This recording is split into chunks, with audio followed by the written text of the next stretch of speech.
മെയിനായിട്ട് ചെയ്യേണ്ടത് question paper work out ചെയ്യണം. എത്ര തിരക്കേറിയ ദിവസമാണെങ്കിലും 2 മണിക്കൂർ വെച്ചെങ്കിലും മിനിമം പഠിച്ചു. തുടക്കത്തിൽ എല്ലാവരെയും പോലെ തന്നെ ഫിസിക്കൽ ടെസ്റ്റ് ഭയങ്കര ബുദ്ധിമുട്ടേറിയതായിരുന്നു.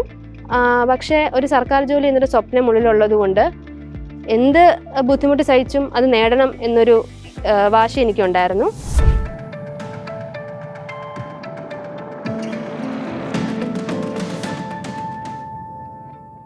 ഹായ്, എൻ്റെ പേര് സംഗീത. എൻ്റെ വീട് കോട്ടയം ജില്ലയിൽ കടുത്തുരുത്തിക്കടുത്ത് എഴുമാന്തുരുത്ത് എന്ന് പറഞ്ഞ സ്ഥലത്താണ്. നിങ്ങൾക്ക് എല്ലാവർക്കും അറിയായിരിക്കും മാംഗോ മെഡോസിനെ കുറിച്ച്. വളരെ ടൂറിസം പ്രാധാന്യമുള്ള ഈ സ്ഥലം എൻ്റെ വീടിൻ്റെ തൊട്ടടുത്താണ് സ്ഥിതി ചെയ്യുന്നത്. ഈ കഴിഞ്ഞ WCPO റാങ്ക് ലിസ്റ്റിൽ 36ാം റാങ്ക് നേടാൻ സാധിച്ചു. ആ സന്തോഷം നിങ്ങളൊപ്പമായി പങ്കുവയ്ക്കാനാണ് ഞാനിവിടെ വന്നത്. ഞാൻ എൻ്റെ സ്കൂളിംഗ് കാലഘട്ടം കംപ്ലീറ്റ് ചെയ്തത് കേന്ദ്രീയ വിദ്യാലയ കടവന്ത്രയിൽ നിന്നാണ്. തുടർന്ന് ഞാൻ BTech സിവിൽ എഞ്ചിനീയറിംഗ് ആയിരുന്നു, മുത്തൂറ്റ് കോളേജ് പുത്തൻകുരിശിയിൽ നിന്ന്. അതിനുശേഷം ക്യാമ്പസ് പ്ലേസ്മെൻറ്റിലൂടെ 2 വർഷക്കാലം ഒരു IT ഫേമിൽ വർക്ക് ചെയ്തിരുന്നു. അപ്പോൾ PSCയുടെ പ്രാധാന്യവും PSC പരീക്ഷ എഴുതാനായിട്ടും എന്നെ പ്രേരിപ്പിച്ചത് എൻ്റെ അച്ഛനായിരുന്നു. അങ്ങനെയായിരുന്നു ഞാൻ PSC രംഗത്തേക്ക് വരുന്നത്.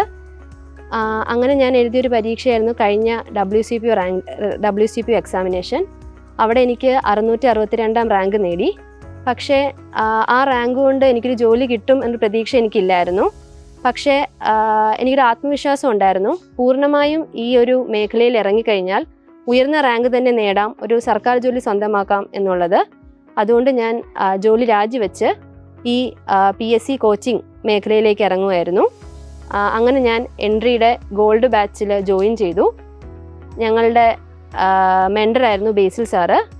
ഞങ്ങളെ പരീക്ഷയുടെ ഓരോ ഘട്ടത്തിലും ഞങ്ങളെ സപ്പോർട്ട് ചെയ്തും ഞങ്ങൾക്ക് മോട്ടിവേഷൻ തരേണ്ട സ്ഥലങ്ങൾ മോട്ടിവേറ്റ് ചെയ്തും സാർ ഞങ്ങൾ ഒരുപാട് ഹെൽപ്പ് ചെയ്തിട്ടുണ്ട്.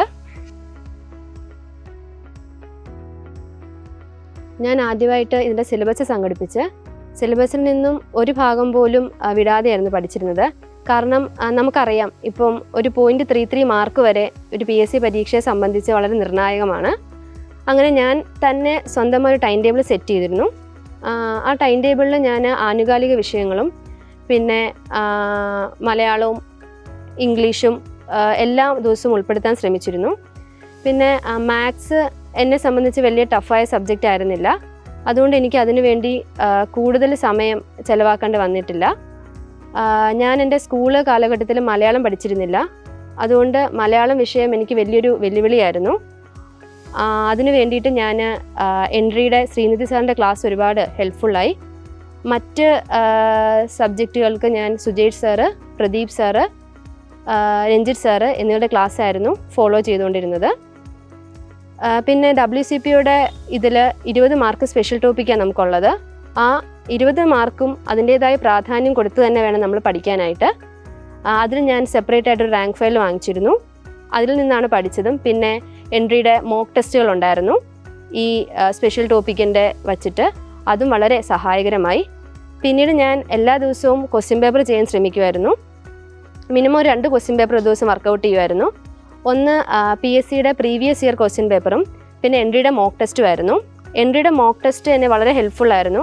കാരണം അതിൻ്റെ എക്സ്പ്ലനേഷനിൽ അനുബന്ധ ചോദ്യങ്ങളും അങ്ങനെയൊക്കെ ഉണ്ടായിരുന്നു.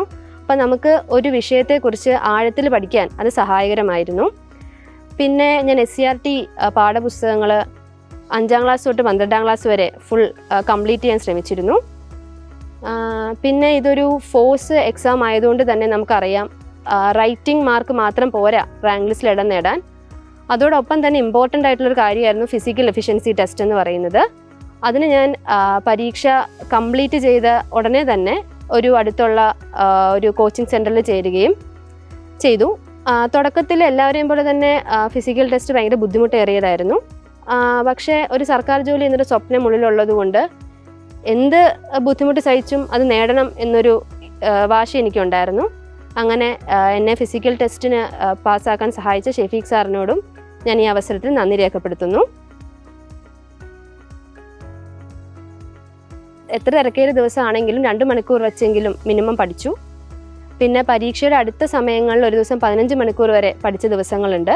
പ്രാധാന്യം കൂടുതൽ നോക്കിയത് സ്പെഷ്യൽ ടോപ്പിക്കിനായിരുന്നു. കാരണം നമുക്കറിയാം 20 മാർക്ക് സ്പെഷ്യൽ ടോപ്പിക്കായിരുന്നു. കൂടാതെ ഞാൻ നേരത്തെ പറഞ്ഞു എനിക്ക് മലയാളം കുറച്ച് പാടുള്ള വിഷയമായിരുന്നു. അപ്പോൾ അതുകൊണ്ട് ഞാൻ അതിന് കുറച്ചുകൂടെ സമയം ചിലവാക്കി.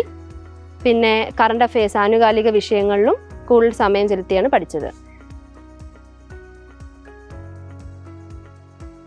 ഞാനിങ്ങനെ എൻട്രിയുടെ ഗോൾഡ് ബാച്ചിലായിരുന്നു ചേർന്നത്. ബേസിൽ സാറായിരുന്നു ഞങ്ങളുടെ ട്യൂട്ടർ. ബേസിൽ സാറ് പരീക്ഷയുടെ ഓരോ ഘട്ടത്തിലും നമുക്ക് മോട്ടിവേഷൻ തരികയും സപ്പോർട്ട് തരികയും ചെയ്ത് ഞങ്ങളുടെ ഒപ്പം തന്നെ ഉണ്ടായിരുന്നു. പിന്നെ എൻട്രിയുടെ മോക്ക് ടെസ്റ്റുകൾ വളരെ പ്രയോജനകരമായിരുന്നു. കാരണം ഞാൻ നേരത്തെ പറഞ്ഞ പോലെ തന്നെ നമ്മൾക്ക് അതിൻ്റെ അകത്ത് അനുബന്ധ എക്സ്പ്ലനേഷനിൽ റിലേറ്റഡ് ഫാക്ട്സ് ഒത്തിരി വന്നിരുന്നു. അങ്ങനെ നമുക്ക് ആ വിഷയത്തെക്കുറിച്ച് ഒരുപാട് ആ വിഷയത്തെക്കുറിച്ച് ആഴത്തിലറിയാൻ നമുക്കത് സാധിച്ചു. പിന്നെ എൻട്രിയുടെ ക്ലാസ് എടുത്ത സാറുമാർക്ക് Ranjith sir, Sujesh sir, Pradeep sir എന്നിവർക്ക് ഞാൻ ഈ അവസരത്തിൽ നന്ദി രേഖപ്പെടുത്തുന്നു. ഇനി എക്സാം എഴുതാൻ പോകുന്നവരോട് എനിക്ക് പറയാനുള്ളത്, നമ്മൾ കഠിനമായി പരിശ്രമിച്ചാൽ നമുക്ക് നേടാൻ കഴിയാത്തതായി ഒന്നുമില്ല. ആദ്യം തന്നെ നമ്മൾ മെയിനായിട്ട് ചെയ്യേണ്ടത് ക്വസ്റ്റ്യൻ പേപ്പർ വർക്കൗട്ട് ചെയ്യണം. ഒരിക്കലും നമ്മൾ ഒരു സിലബസ് പൂർണ്ണമായി പഠിച്ചതിന് ശേഷം ക്വസ്റ്റ്യൻ പേപ്പർ വർക്കൗട്ട് ചെയ്യാൻ നിൽക്കരുത്. നമ്മളൊരു ക്വസ്റ്റ്യൻ പേപ്പർ വർക്കൗട്ട് ചെയ്യുമ്പോഴായിരിക്കാം നമുക്കതിൻ്റെ നമ്മളുടെ വീക്ക് മേഖലകൾ നമുക്ക് മനസ്സിലാവുന്നത്.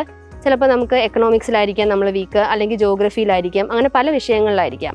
അതിൽ നമ്മൾ കൂടുതൽ സമയം കണ്ടെത്തി പഠിക്കണം. പിന്നെ പറയാനുള്ള കാര്യം, തുടക്കത്തിൽ എക്സാമിനോട് അടുക്കുമ്പോൾ നമ്മൾ ഒത്തിരി നേരം ഇരുന്ന് പഠിക്കും.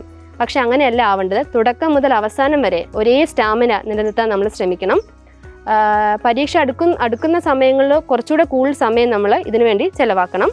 പിന്നെയുള്ള കാര്യം, ഇതൊരു ഫോഴ്സ് എക്സാം ആയതുകൊണ്ട് സ്ത്രീകൾ പൊതുവെ മുന്നോട്ട് വരാറില്ല. അതിന് ഞാൻ വിശ്വസിക്കുന്നൊരു കാര്യം, അതൊരു ഫിസിക്കൽ എഫിഷ്യൻസി ടെസ്റ്റ് ഇതിലുള്ളത് കൊണ്ടാണ്. പക്ഷേ ഒരു ഫിസിക്കൽ ടെസ്റ്റ് പാസ്സാവുക എന്ന് പറയുന്ന അത്ര ബുദ്ധിമുട്ടുള്ള കാര്യമൊന്നുമല്ല. നമ്മൾ അതിനു വേണ്ടി പ്രയത്നിച്ചു കഴിഞ്ഞാൽ, തുടക്കത്തിൽ നാം പറഞ്ഞല്ലോ നമുക്ക് ബുദ്ധിമുട്ടായിരിക്കാം, പക്ഷേ ഒരു ജോലിയാണ് അതിലും വലിയ പ്രാധാന്യം. അതുകൊണ്ട് നമ്മളൊരു പരിശീലകൻ്റെ കീഴിൽ, ഒരു സാറിൻ്റെ കീഴിൽ നമ്മൾ പോയി ഫിസിക്കൽ ടെസ്റ്റിന് ചേർന്ന് കാര്യങ്ങൾ ചെയ്താൽ നമുക്ക് എല്ലാവർക്കും പാസ്സാവാൻ പറ്റും.